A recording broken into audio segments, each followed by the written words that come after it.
We have an amazing masterclass with the mentors. Of course, we have architect Aishwarya Tipnis, principal architect ATA Delhi. Ma'am, requesting you to please take a seat. Ma'am, आप seat ले लीजिएगा. Next, we'd like to call on stage architect Priyanka Mehra, principal architect PS Design, Mumbai. Zordar तालियां हो जाएं for architect Mehra. Thank you so much for your time, ma'am. We'd like to call on stage Ms. Shaun Sikta Sengupta, Director and Head, North India Edifies Consultants, Delhi. Ms. Shaun, thank you so much for your time and your presence. Next, we'd like to call on stage Architect Anupama Sharma, Design Head, Mars. Architect Sharma, what a pleasure to have you, ma'am. Ms. Sabina Khanna, Founder Principal Studio, Kia, Delhi, NCR, UAE. Ms. Khanna, thank you so much, ma'am. You are an absolute patron. We see you. I remember seeing you last year as well. An absolute patron. Thank you for your time, ma'am. Of course, we end this panel by calling Ms. Supriya Tyagarajan, Managing Principal Executive Director, Perkins Eastman, Mumbai. Ms. Supriya has the toughest task. She's the moderator of the session. How do you ensure cordiality? I don't know. But yeah, over to you, ma'am.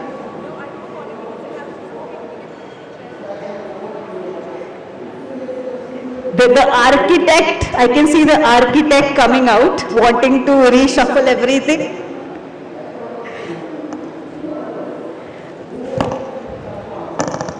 By the way, let me tell you, this is the first all-women panel. So, जोरदार तालियां इसी बात के लिए. Fantastic. Eagerly await, ma'am. Stage is all yours. Thank you. Okay. So welcome to Masterclass with Mentors. This is my third year in Wade, and I started with a panel like this.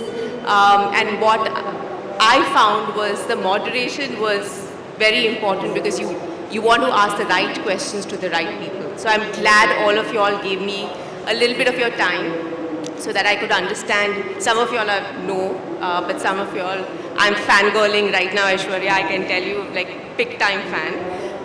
So I'm glad we could speak a little bit.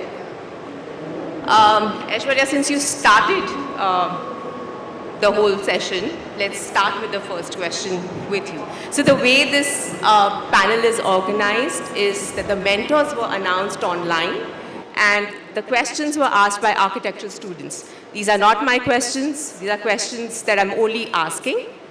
And feel free to chime in and add. So, Aishwarya, starting a design firm. I know you have an interesting story there because we spoke about it.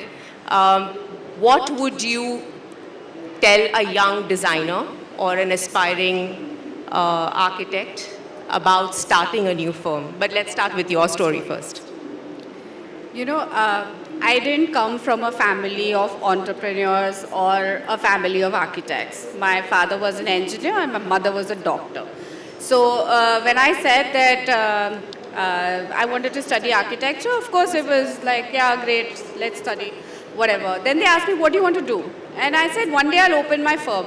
And they were like, but it's very tough. How are you going to do this? You're not from a business background, and there's salaried service class people who automatically are risk averse. So my parents were like, but I think you should work for someone else because we're not used to this. You will not be able to do it.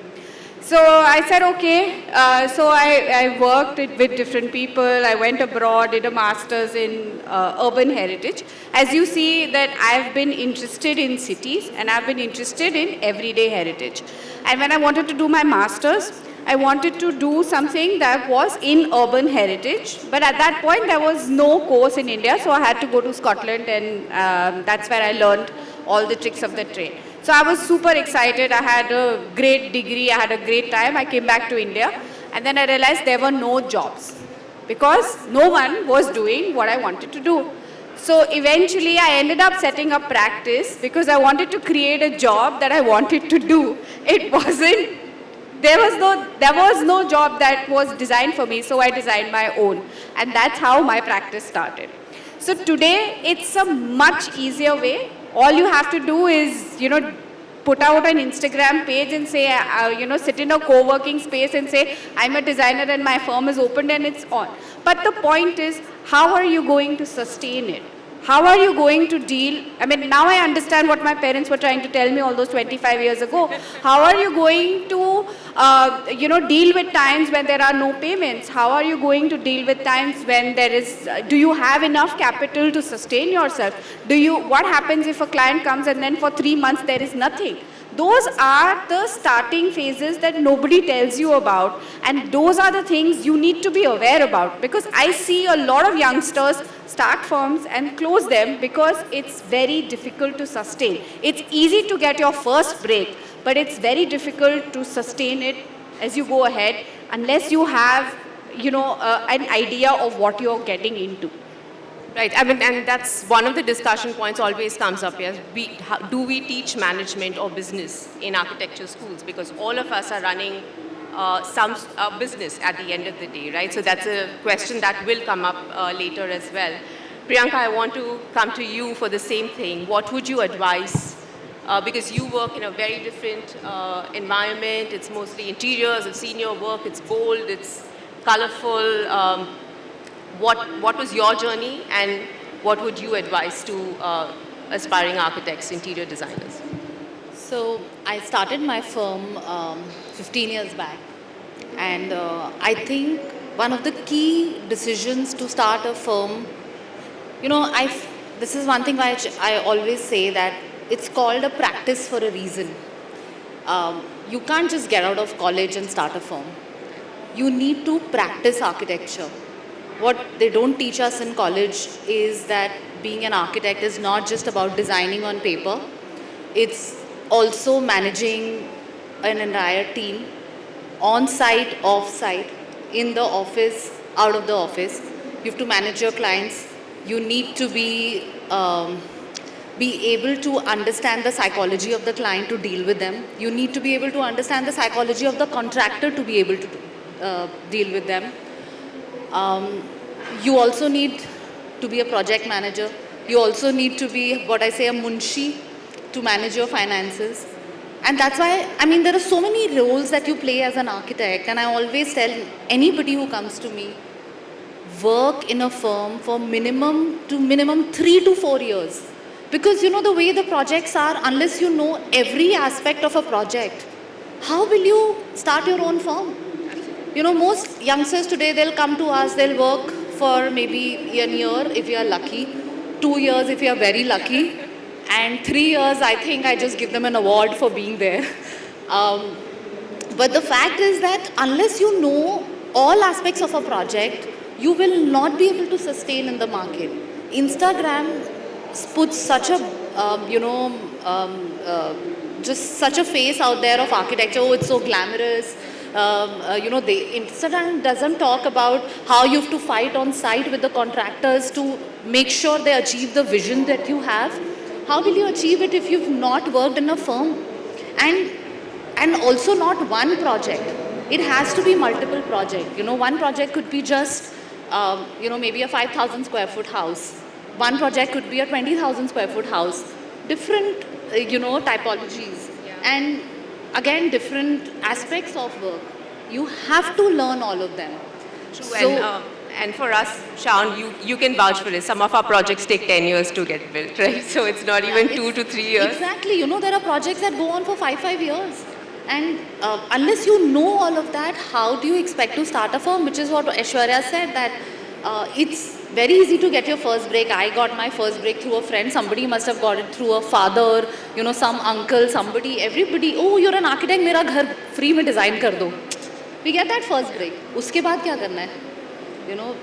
And I also have a lot of people who come to me. I started a firm, I started working, I shut down my firm, pandemic hit, this hit, that hit. But it's not easy. Unless you know how to deal with every single aspect of our entire industry, you will not be able to sustain. So it's extremely important to work under somebody, understand every single aspect, and then go forward to start your own firm.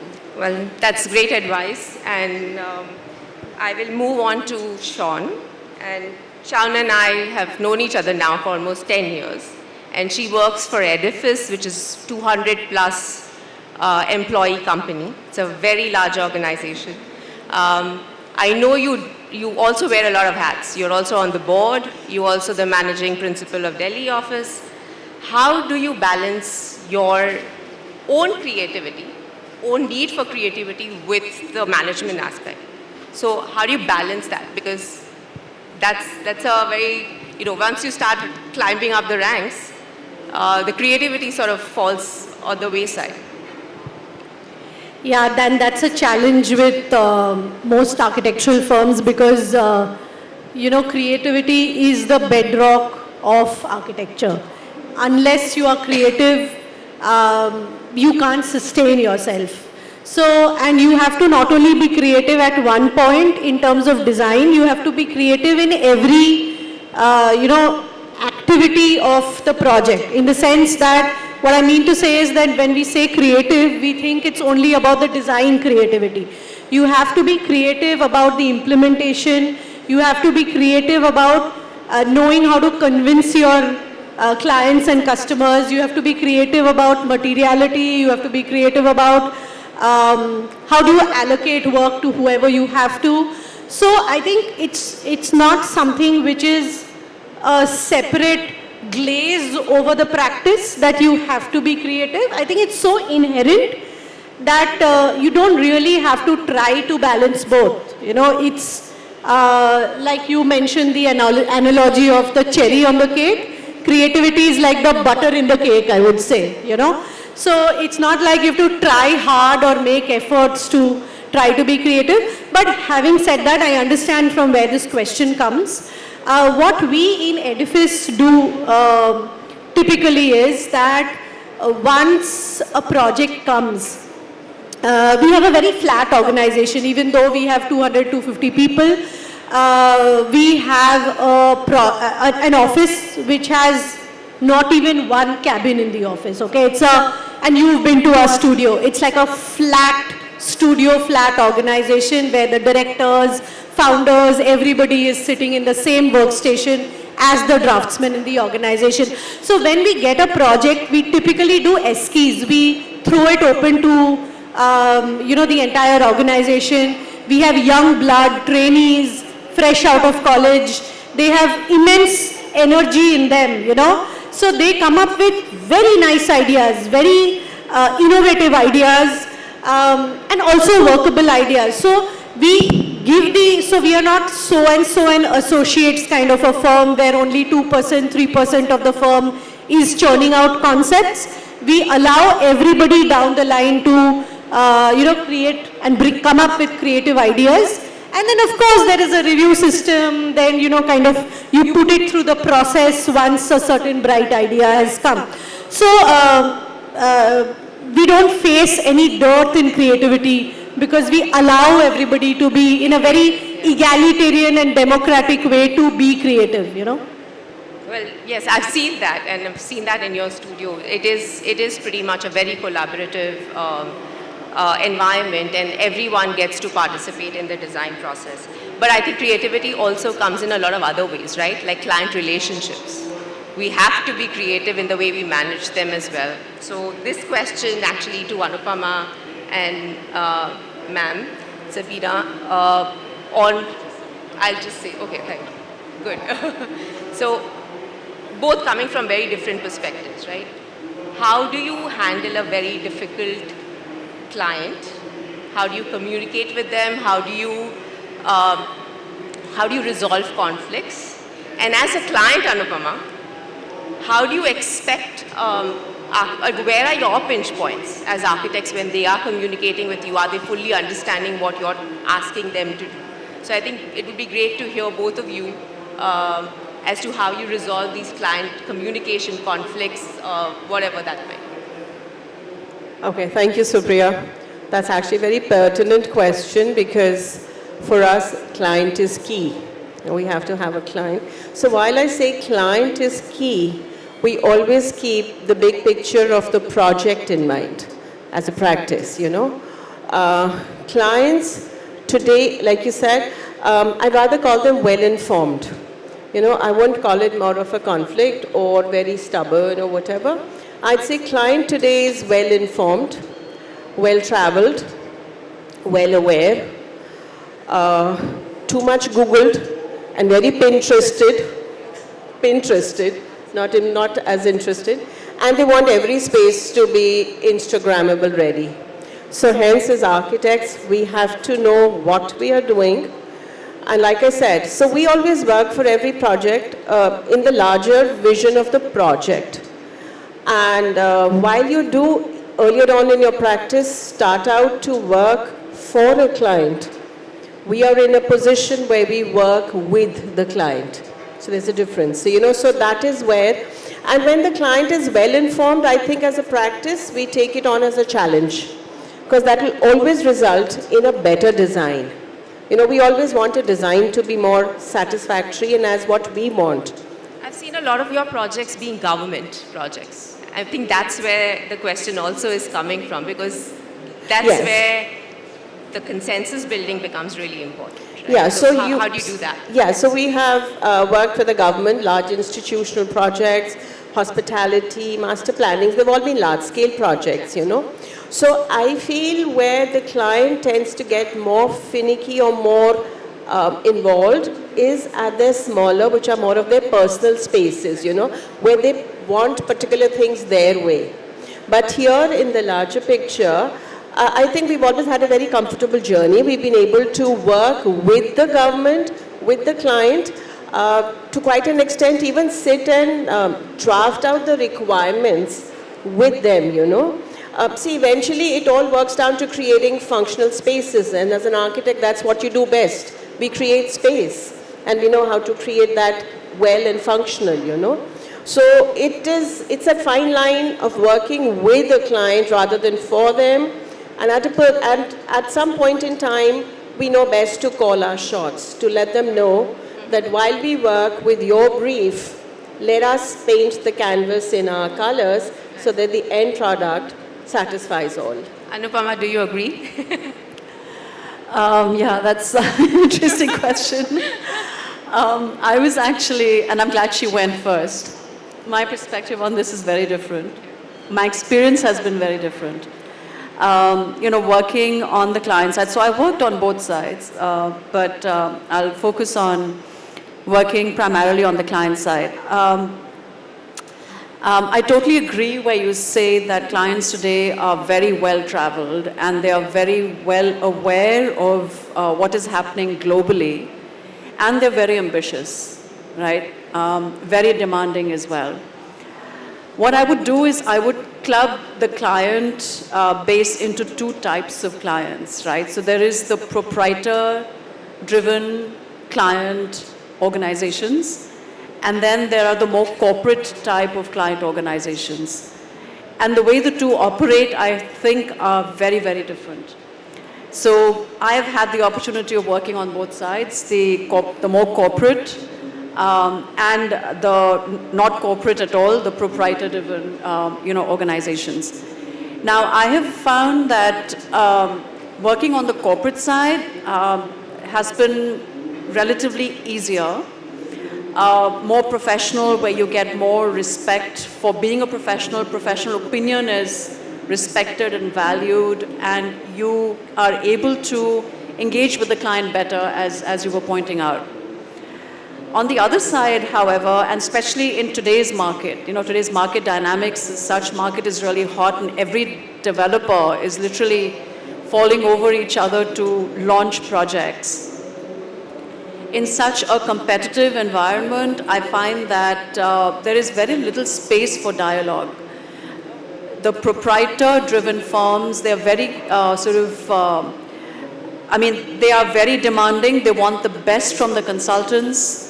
They do not understand design process as much. They're not open to dialogue. They are impatient. They want results overnight on the table, ready-made results. And they're not willing to really engage with you. They're not willing to give you the time of day to really, develop your process and sort of go through a whole thought process of design evolution. They want results, they want solutions, and they want them overnight. So I find that this side has been much more challenging to work with, and even as a consultant, I think much more demanding, and not much space for negotiation, really. So they know what they want, and you have to comply with what they want, and within the budgets and the timelines, which are super aggressive.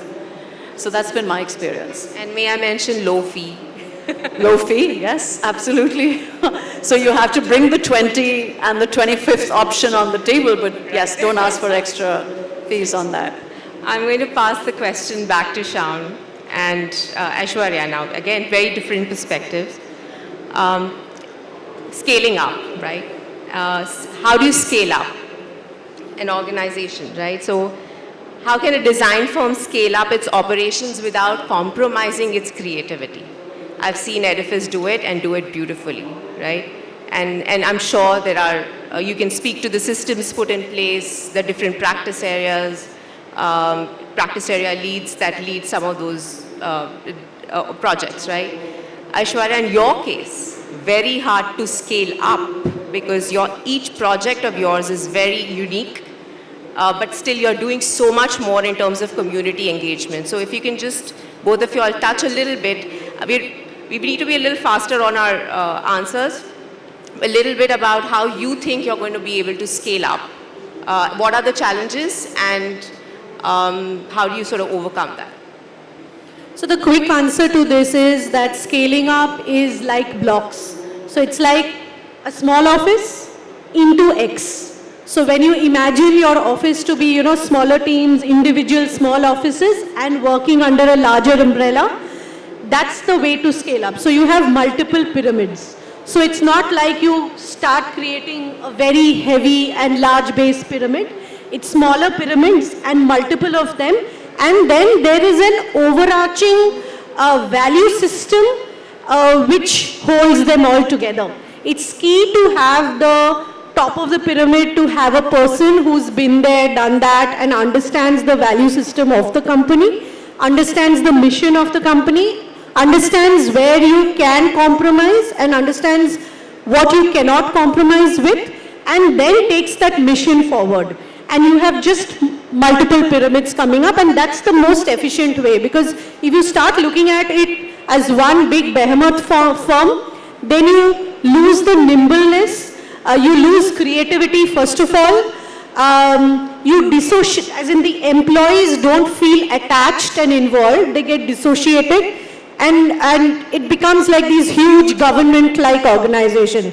So the key is how do you have the small office ethos and format and then multiply into X number of times, and when you do that, there is no limit to it. Correct. Because you can use a huge number to give that X factor. So in another word, as a thing, that's the X factor for a scaling up organization. So you create multiple studios within a large office, right? Like you Absolutely. create that environment of creativity in a studio. Yeah. Aishwarya, what do you think? So, I think we are a small office and we have been a small office by choice. Because there are certain things I think each of us asks ourselves, what do you want to do? Some of us want 6 figures, some of us want X number of projects, some of us want so many square foot done. Each person has their own benchmark, right? So for us, it was a very clear decision that we wanted to work on projects that made a difference to directly to different communities. And so the choices that we made required us to say no a lot. And I think we may not have scaled in terms of commercial numbers, but we've definitely scaled in terms of the complexity of the projects, the diverse nature of, whether we were, a lot of our work has been with residential schools, and it's really been complex because multiple stakeholders, different kind of communities, different buildings, different contexts. So for us, scaling up has been scaling up our skills, scaling up the complexity of the projects, and delivering while keeping our value of being of service to the community that we are serving. So for me, the most important thing is to say no. And that takes a lot of courage, because sometimes you can see that it's going to pay a lot of bills, but if it's not making sense, to us in terms of our values or whatever. If someone's just asking us to work really fast and deliver in 45 days and we know it's not possible, we have to say no. So for me, from a small perspective, it's been the art of saying no. Well, I should learn from you for sure. It's been very hard to do that. Priyanka, since you mentioned that you've had trouble in retaining staff, right? People come for very short time and then they think they know enough and then they move on.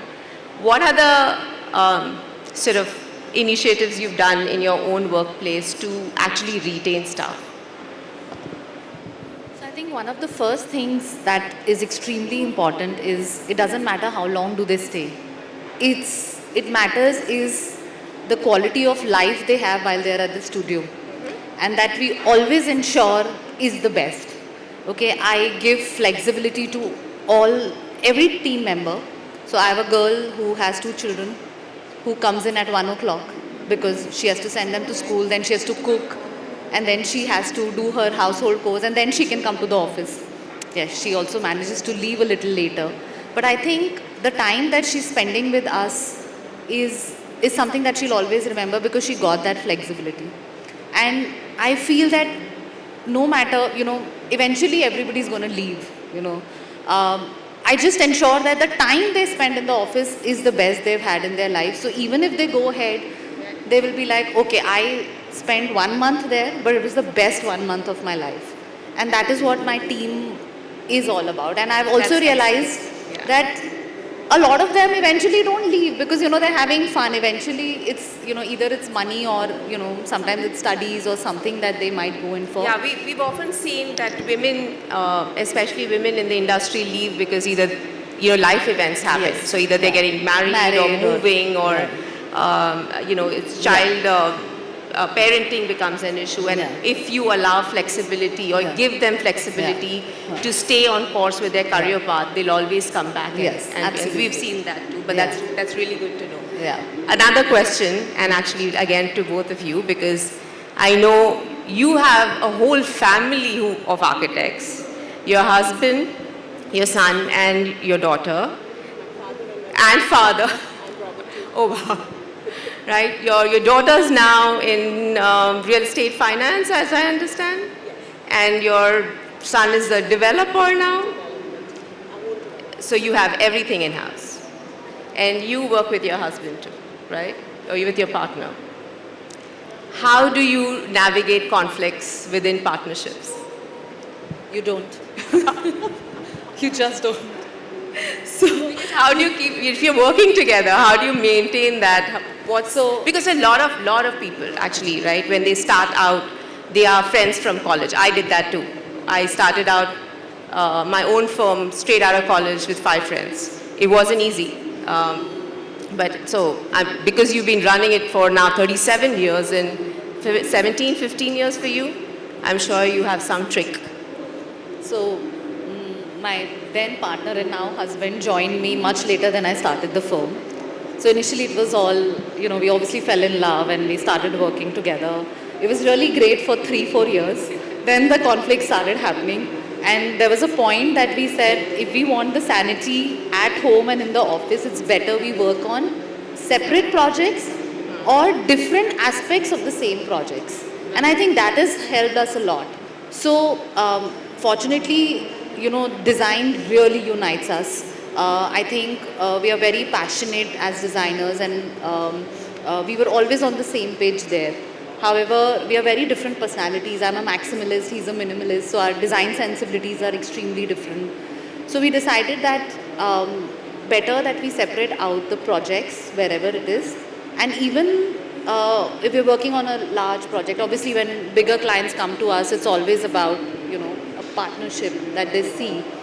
In that case, he would handle certain aspects of a project, whether he's handling design and I'm handling the on-site working or vice versa. But it's always separate aspects.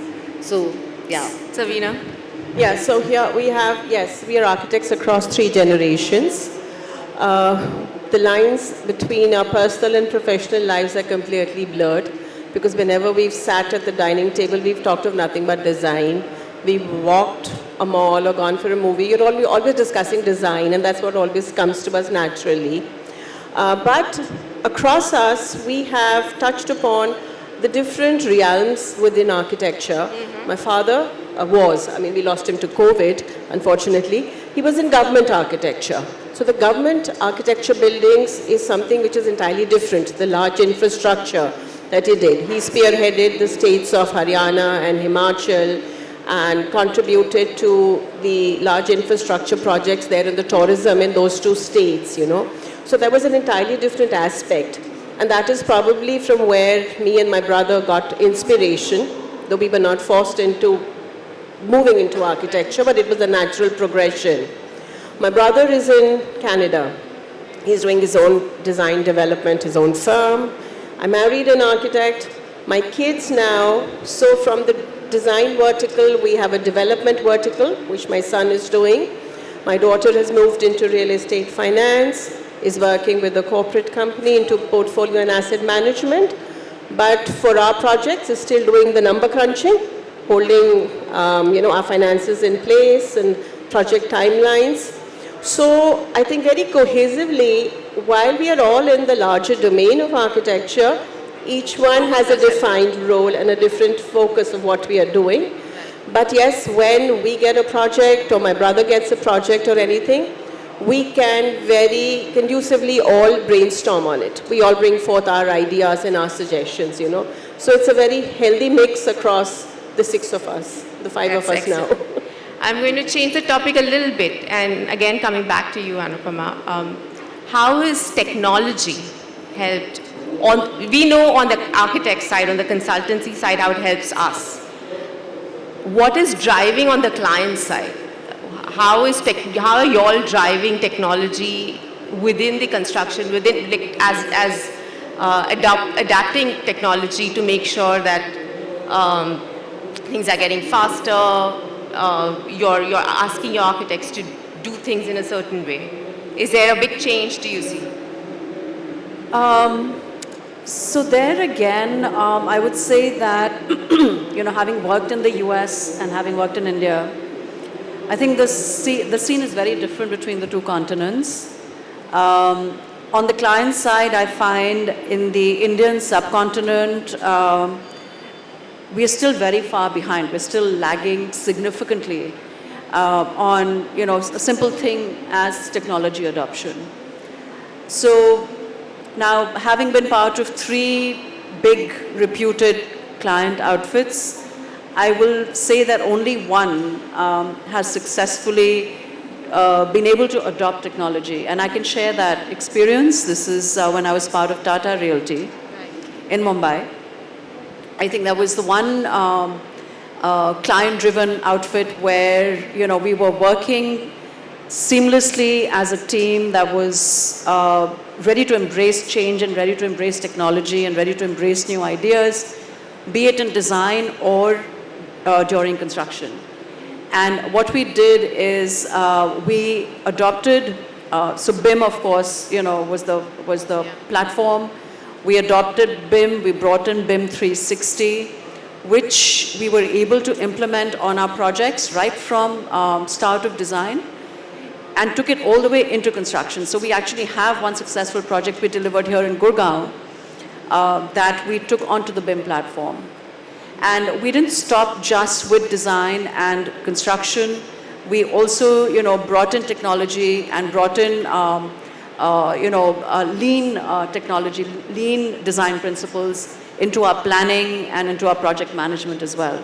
So that was such a huge learning, I think, and made a significant impact on the way we were thinking and operating. The operations within the organization as well as the impact it had on project delivery. And this is one example in India that I can sort of really fall back on. Of course, in the US, it was very different. I got the opportunity to work on a multi-billion-dollar project that was a very, very large undertaking, and we did it all on BIM.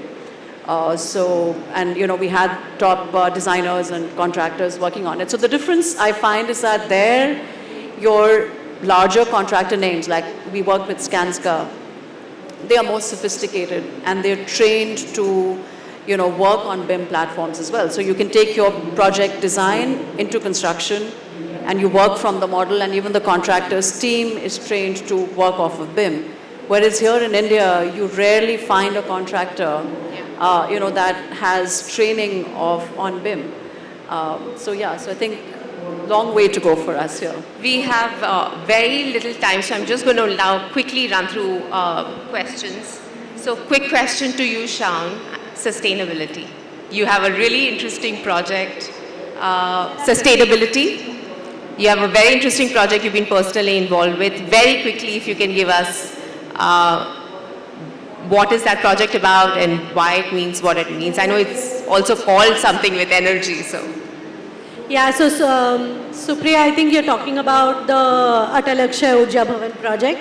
So this is the ministry headquarters on Lodi Road for the Ministry of New and Renewable Energy. It's actually currently India's only building which is also Griha 5-star rated, as well as LEED Platinum rated in the newest version. So it's LEED 4.1 version Platinum rated plus Griha 5-star rated, and it's a challenge because both the rating systems have different requirements and different parameters to achieve.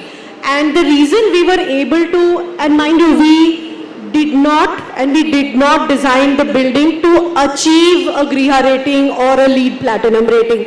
We designed the building to be truly sustainable, and the rating systems were a fallout of that. You will be surprised when Griha approached us saying that we want to, offer this rating system to you. The building was almost built, and we were like, listen, we never thought about it. And it turned out that we had already fulfilled the metrics that they wanted, and Griha 5-star was just like given to us on a platter. So why I'm saying this is because we think that sustainability is, a certain rating system, etc. and so forth.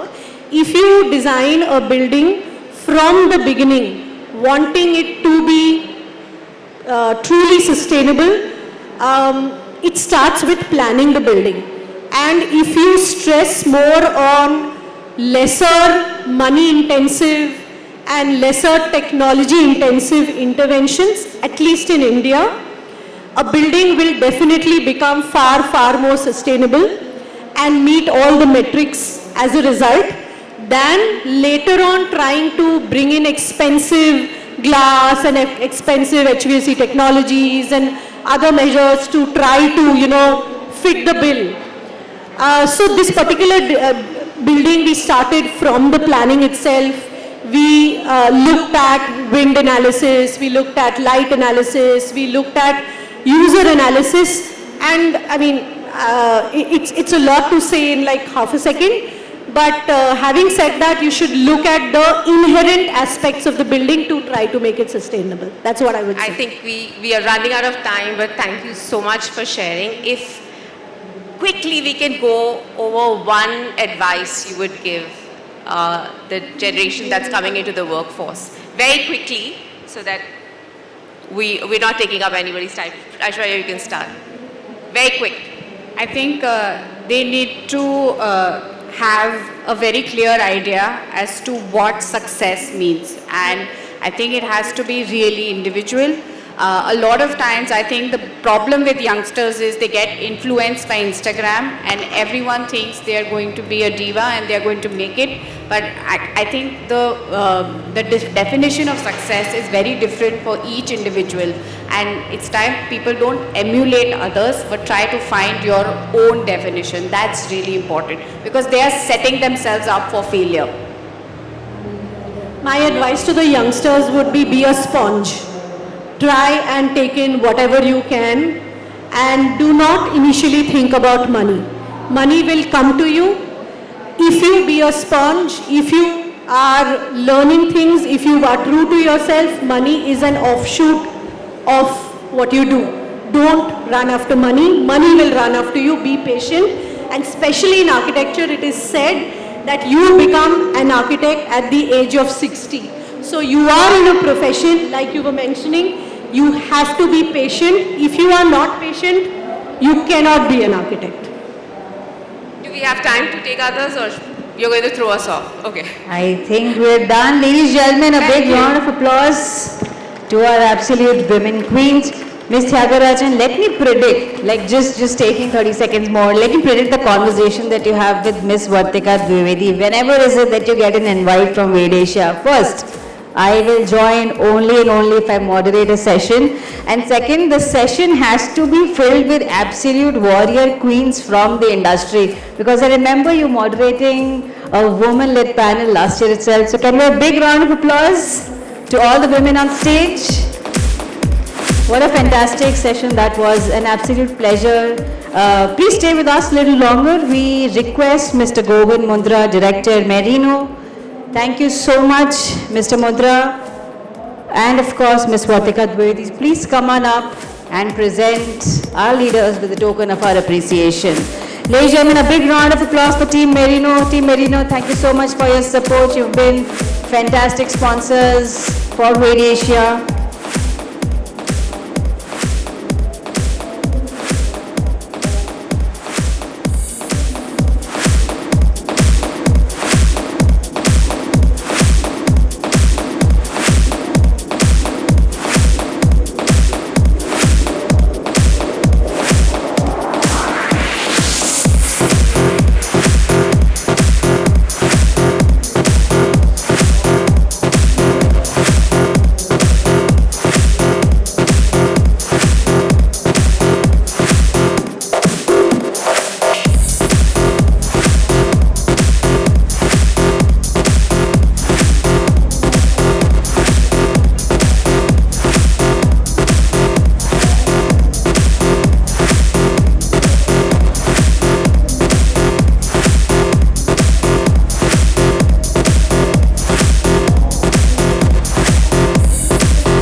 Thank you, Mr. Mundra. Thank you, Team Merino, for all your support. Thank you, Ms. Vartika, and our fantastic panels.